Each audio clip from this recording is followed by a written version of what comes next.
사랑합니다. 사도 바울은 이제 사역 날짜를 받았습니다. 그의 마지막 감옥에 갇혀서 교회를 향해 편지를 썼습니다. 자신이 감옥에 투옥될 때 그걸 막아주지 않으셨던 그분에게 영광이 있기를, 그리고 이 편지를 받는 너희에게 은혜가 있기를. 자신을 막아주지 않으시는 하나님께 어떻게 영광이 있기를 바랄 수 있는지, 그건 바울이 감옥에 들어갈 때 함께 들어가셨고 바울 곁에 서서 지금도 힘주고 계신 주님 때문이죠. 주님은 바울이 감옥에 들어갈 때 막지 않으셨지만 함께 들어가셔서 바울 곁에서 힘주고 계세요. 이 주님은 원래는 하나님이셨는데 자신을 낮추어서 종의 형체를 입으신 분이시고, 더 낮추어서 십자가에 죽기까지 복종하시고 겸손하셨던 분이시죠. 그분 앞에서 우리 자신을 낮추어서 우리가 행하는 모든 일들이 하나님의 행하심으로만 드러나게 되기를 간절히 바랍니다. 저는 지난주에 이 말씀을 드리면서 동시에 교회가 참 많은 도전을 받았음을 말씀드렸어요. 먼저는 박해인데 이 박해는 쉽게 이겨냈습니다. 그러나 교회는 몇 가지 유혹 가운데 빠졌고 심각한 어려움을 당했습니다. 첫 번째는 율법주의라고 하는 유혹입니다. 복음을 받고 예수님 믿고 구원을 받았지만은 율법도 지켜야 한다. 그게 더 좋은 일이다.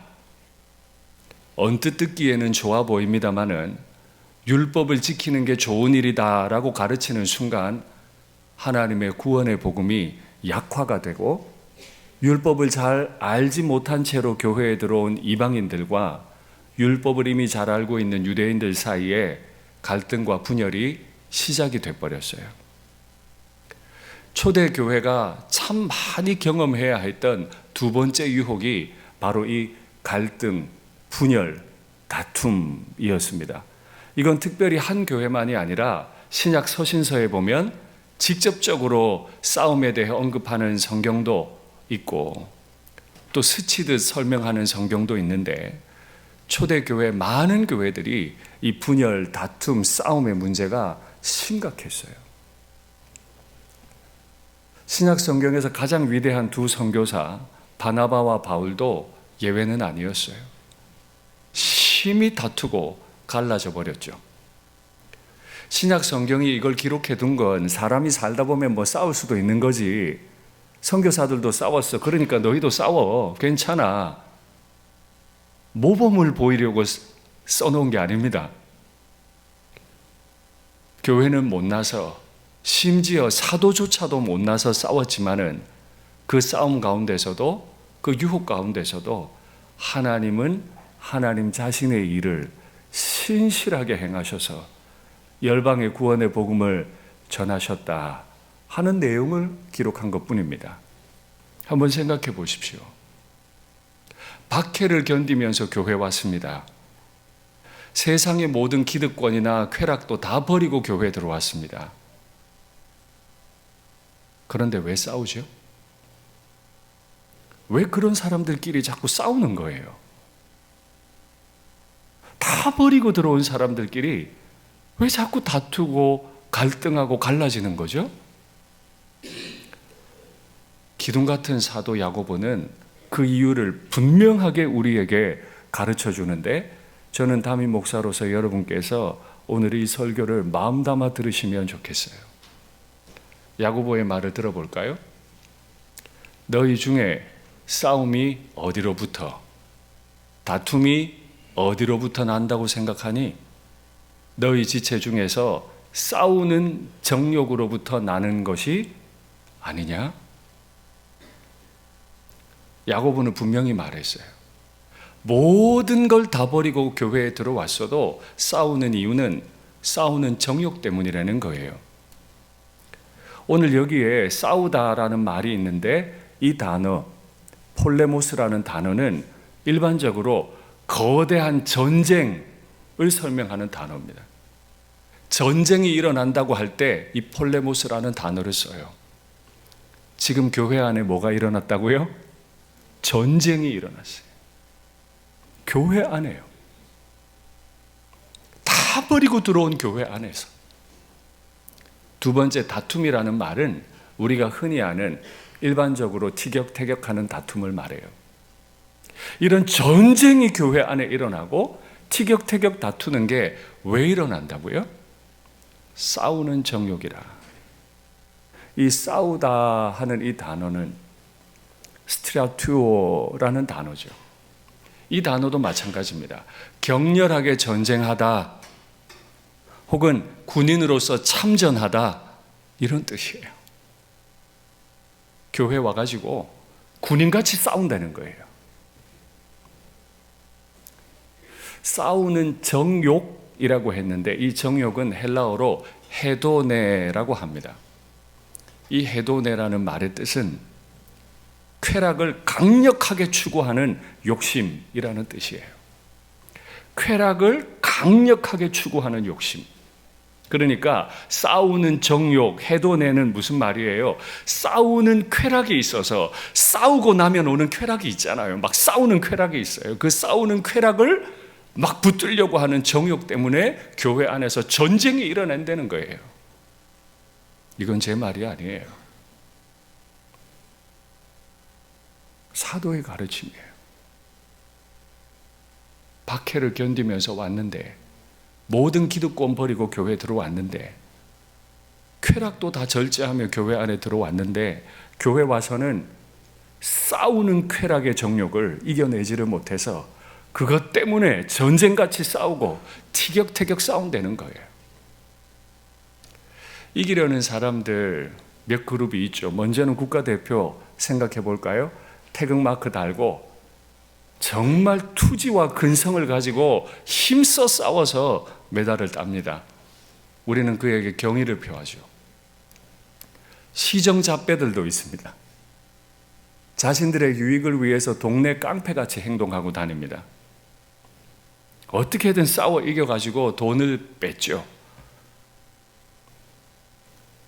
가정에서도 교회 안에서도 우리는 다툽니다. 갈등해요. 여러분께 한번 여쭤볼까요? 여러분들께서는 국가대표 같은 투지와 근성을 가지고 계십니까? 시정잡배 같은 마음을 가지고 계십니까?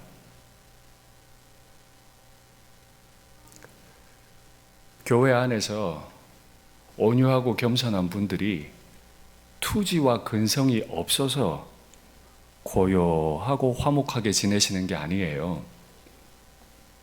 오히려 온유와 겸손을 향한 투지와 근성이 강하기 때문에 나는 온유해야만 해. 나는 겸손해야만 해. 국가대표같이 이 일에 투지와 근성을 내기 때문에 그들은 다툼 없이 화목할 수 있는 거예요. 내가 교회를 뜨겁게 사랑하기 때문에 싸우는 게 아니고 기억하십시오. 사도의 가르침. 이걸 현대인의 성경은 이렇게 번역했습니다. 여러분 가운데 싸움과 다툼이 일어나는 원인이 무엇입니까? 여러분 속에서 싸우는 쾌락에 대한 욕망 때문이 아닙니까? 싸우는 쾌락이 있어. 시원해. 내가 오늘 진짜 한번 말한다. 벼르고 벼르다가 한번 쏘아붙이면 얼마나 시원해요. 사도의 가르침이에요. 부부간에 참고 참다가 터뜨려 버리는 거죠. 교우들 간에 참고 참다가 터뜨려 버려요. 마귀에게 유혹당해 버린 거예요. 그러면 왜 박해를 다 견디고 다 버리고 절제하고 교회 안에 들어왔는데 이 싸우려는 쾌락에 대한 정욕에 매여서 이렇게 형편없이 무너지나요? 사도는 두 가지로 이유를 우리에게 가르쳐 줍니다. 확인할까요? 너희가 욕심을 내는데 얻지 못하기 때문에 살인하며. 지금 이 너희는 누구라고요? 이방인, 예수 안 믿는 분들인가요? 지금 이 편지를 받는 분은 교회지요? 교회가 욕심을 내는데 내 마음대로 안 되는 거예요. 그래서 살인한다는 거예요. 교회가. 시기하여도 취하지 못하니까 다투고 싸워요. 내 뜻대로 안 되는 게 시기 질투가 나서 다투고 싸워. 너희가 그 아름다운 걸 얻지 못하는 건 기도하지 않기 때문이라.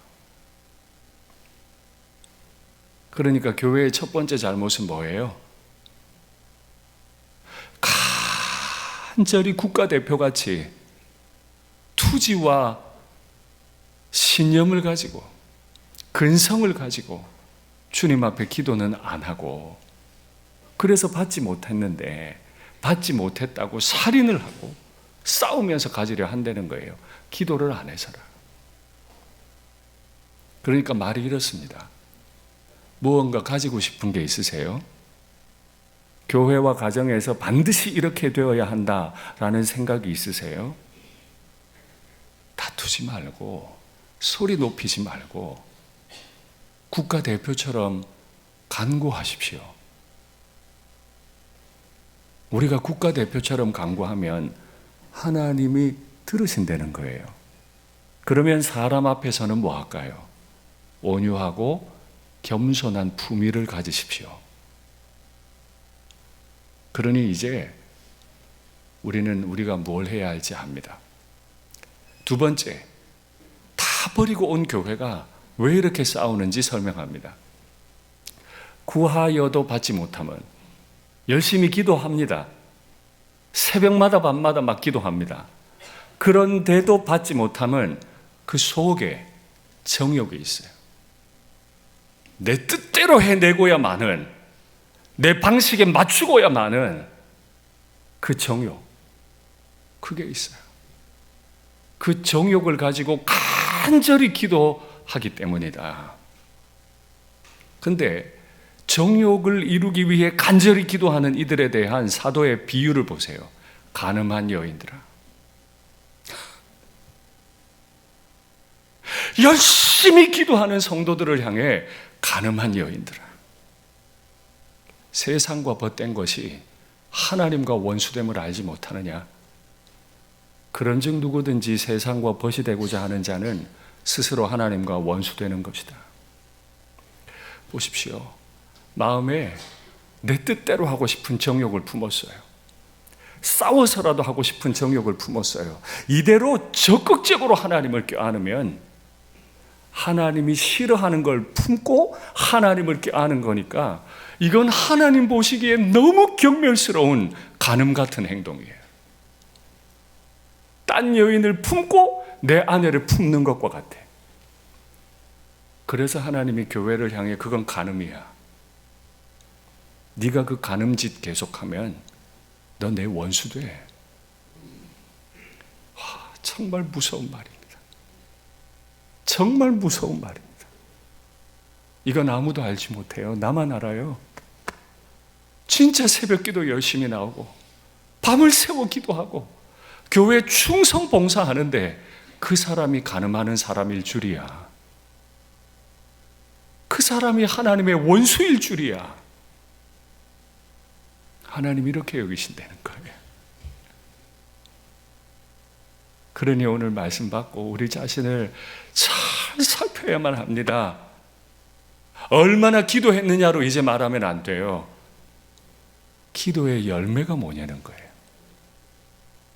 네가 그렇게 국가대표같이 열심히 교회 일하고 국가대표같이 열심히 기도했는데 그 열매가 뭐냐? 네가 가정에 충성 봉사했는데 네 배우자에게 열심을 냈는데 그래서 네가 마지막에 맺는 열매가 뭐냐? 이걸 보자는 거예요. 저의 열심이 두렵습니다. 간음하는 짓일까? 열심히 하나님과 지금 원수 맺게 될까? 두렵다 말이에요. 성도는 이런 사람들이 아니죠. 그래서 하나님께서 성도에게 행하신 일이 있어요. 말씀 볼까요? 너희는 하나님이 우리 속에 거하게 하신 성령이, 하나님께서 성도 안에 성령을 넣어주셨어요. 감옥에까지 따라가셔서 주께서 옆에 계신 것처럼 성령은 그 성도의 영혼 안에 부어졌습니다. 그런데 성령이 시기하기까지 사모한다 하신 말씀을 이게 헛말인 줄 아느냐? 성령이 성도 안에 이렇게까지 거하시다 하는 이 말이 뜬구름 잡는 소리인 줄 아느냐? 너희 둘이 열심히 전쟁을 하고 있는데 이 사람 안에도 성령이 있고 이 사람 안에도 성령이 있는데 어떻게 한 성령을 모시는 사람이 내전을 벌리느냐는 거예요. 그런데 사실 헬라어가 이렇게만 번역되는 게 아니에요. 학자들은 이 구절 해석을 굉장히 어려워합니다. 그래서 두 가지로 번역을 해요. 첫째는 하나님이 성도를 너무 사랑하셔서 성령을 그 안에 넣어주셨어요. 성령이 시기하기까지, 우리 안에 계신 성령께서 시기하기까지 하나님이 성도를 사랑하신다. 이게 지금 우리 개역개정판의 번역이에요. 두 번째 번역은 또 조금 달라요. 하나님이 성도 안에 넣어주신 성령을 시기하기까지. 그러면 누가 시기해요? 하나님이에요. 하나님이 성도들에게 성령을 넣어주셨는데 성도와 성령이 너무 가까이 밀착되어 있는 거예요. 그러니까 막 시기가 나는 거야. 내 아들 내 딸 그렇게 시집장가 가라고 보내놓고는 괜히 며느리하고 사위한테 시기 질투가 나는 것처럼 하나님이 성도 안에 성령을 넣어놓고 성령을 시기하기까지 성도를 사랑하신다. 하나님이요, 성도를 이렇게 사랑하세요. 이렇게 사랑하는 두 성도가 전쟁을 한다고요. 아이고. 우리가 잘 아는 NIV라고 하는 영어 성경 그 나누의 주에 보면 이렇게 되어 있습니다. 두 번째 해석입니다. 성도 안에 살도록 하신 성령을 하나님이 시기하세요. 그 정도로 하나님은 성도를 사랑하십니다. 이렇게까지 하나님이 성도의 안에 성령을 넣어주셨는데 그러면 우리는 어떤 삶을 살아야 하나요? 하나님이 이렇게까지 하셨는데 하나님은 분명한 언어로 말씀하세요.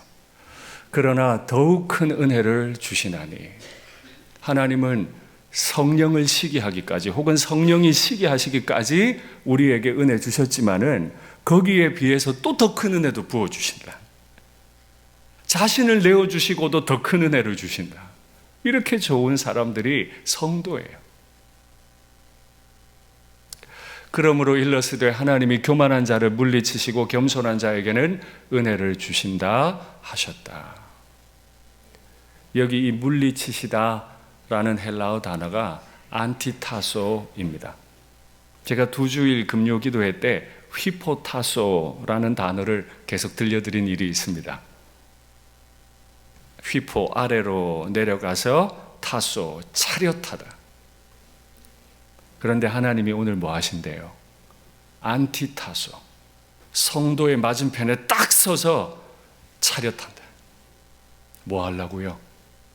이거 지금 전쟁 상황입니다. 이 안티타소라는 말의 뜻은 전쟁을 하기 위해 대열을, 진을 갖추다 하는 뜻입니다.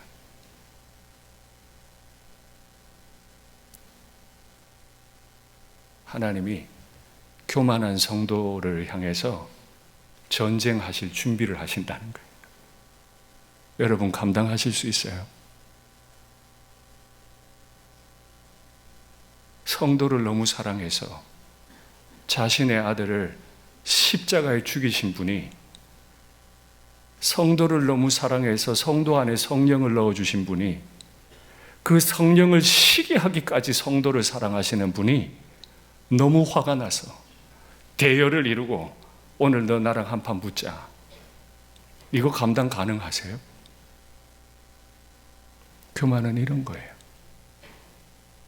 나 열심히 했습니다. 새벽이고 밤이고 기도했습니다. 교회를 위합니다. 다 필요 없고요. 그게 지금 중요한 게 아니고, 그거 귀한 일이지만은 내 마음이 교만한 채로 그랬다면 하나님과 원수가 돼서 하나님은 지금 나랑 전쟁을 벌여요. 그런데 똑같은 성도인데 겸손한 사람이 있죠. 그 사람에게는 은혜를 베푸신다. 그러면 성도로 살아간다는 뜻은 이제 길이 정해졌네요. 단지 열심을 내는 게 아니에요. 겸손해야 합니다. 겸손해야 합니다. 주님을 너무 사랑해서 열심히 했지만은 주님이 하신 일이고 나는 그 앞에서 겸손해야 돼요. 나를 드러내려 하는 순간 하나님이 전열을 가다듬고 저에게 전쟁을 걸어 오실 겁니다. 그래서 기둥 같은 두 사도, 주의 동생, 오늘 편지를 쓰고 있는 야고보와 교회의 수사도 베드로는 똑같은 말을 우리에게 전합니다. 확인할까요? 그런즉 너희는 하나님께 복종해라. 휘포타수해라. 하나님 앞으로 내려가라. 하나님 아래로 내려가라. 마귀는 대적해라. 그리하면 너희를 마귀가 피하게 될 거다. 하나님은 가까이 해라. 성령을 안에 두셨으니 그 성령의 지배를 받아라. 그리하면 너희를 가까이 해 주실 거다. 시기 질투가 나기까지 우리를 가까이 해 주실 거다. 주 앞에서 낮추라. 그리하면 주께서 너희를 높이시리라. 송구 영신 예배 때 수사도 베드로를 통해 주신 말씀도 받았죠. 그러므로 하나님의 능하신 손 아래서 낮추라. 겸손하라. 하나님의 손 아래로 내려가라. 그러면 하나님이 손바닥 위에 그 성도를 올려놓고 높이 들어 써주실 것이다. 내가 헌신했습니다. 내가 새벽 기도합니다. 내가 철야 기도합니다. 하나님이 손바닥 위에 놓으시고 들어 써주실 것을 기대하는 사람은 하나님 아래로 내려가고요. 성도들 아래로 내려가는 사람입니다. 우리 이번 한 해 이 일을 열심히 해봅시다. 저도 하나님과 성도들 발 아래로 내려가고 여러분들께서도 하나님과 성도들 발 아래로 내려가서 정말 하나님이 높이 들어 써주시는 우리가 되면 좋겠습니다. 이 일을 위해 우리의 구주께서 하신 일이 분명합니다. 말씀 볼까요? 조금 나아가사 얼굴을 땅에 대시고 엎드려 기도하셨다. 예수님의 기도는 정욕으로 쓰기 위해 기도한 게 아닌 게 분명한 건 무리들 가운데 계셨지만 무리들에게서 떨어져 나와서 홀로 고요하게, 유대인들은 대부분 손을 들고 고개를 하늘로 향하고 기도했지만 예수님은 오히려 반대로 엎드려서 얼굴을 땅에 대버리시고 기도했다. 겸손한 모습이시죠. 이르시되 내 아버지여 만일 할만하시거든 이 잔을 내게서 지나가게 하옵소서. 그러나 내 원대로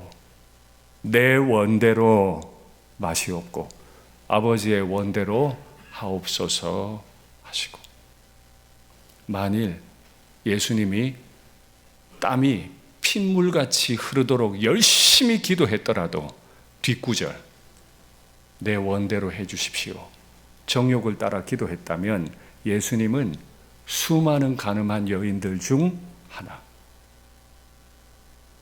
그가 겟세마네에 올라갔더라도 열심히 기도했더라도 내 원을 이루어 주십시오라고 기도했다면 예수님은 하나님과 원수가 됐을 겁니다. 그러나 그분은 철저히 낮아지셔서 외로운 길로 가셨고, 하나님이신 그분이 얼굴을 땅에 대고 내 원대로 말고 아버지 원대로, 그가 이렇게 겸손히 자신을 낮추시니까 지난주 말씀 받으셨죠.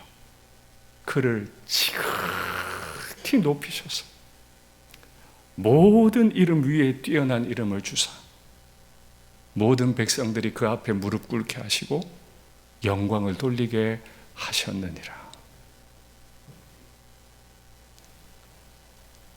우리는 그분을 주님으로 믿고 있습니다. 이 겸손의 왕을 주님으로 믿고 있습니다. 말씀을 맺겠습니다. 하나님의 아들은 우리를 너무 사랑하셔서 십자가에 죽기까지 낮추셨습니다. 하나님은 성령을 시기하기까지 우리를 사랑하고 계십니다. 그분 앞에 고요히 나아가 간절하게 국가대표처럼 골방 기도를 올리고 주님 앞에 온유하고 겸손한 품위를 가진 성도로 이 한 해를 살 수 있으면 좋겠습니다.